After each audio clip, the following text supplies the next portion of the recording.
নমস্কার, আমি জ্যোতিষ আচার্য শ্রী শুভেন্দু ব্রহ্মানন্দ বলছি। আমি 1992 সাল থেকে কামাখ্যাতে তন্ত্র ক্রিয়া করি। আর শুভ বিজয়া দশমীর প্রীতি, অভিনন্দন, শুভেচ্ছা, অনেক অনেক আন্তরিক ভালোবাসা প্রত্যেককে, যারা যারা এই মুহূর্তে আমাকে দেখতে পাচ্ছেন। আপনাদের জন্য আমি একটা বিশেষ উপায় বলছি। যে কোনো সমস্যা থাকুক, যে কোনো সমস্যা, যাই সমস্যা থাকুক, একটা ক্রিয়া আপনাদেরকে বলছি। শুক্রবার দিন কি শুরু করতে হবে? শুক্রবার দিন এটা শুরু করবেন।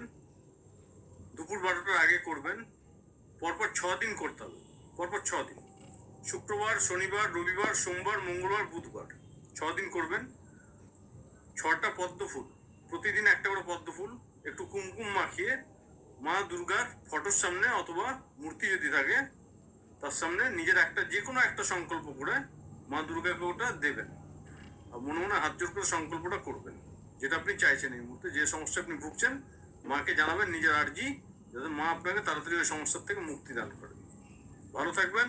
নমস্কার।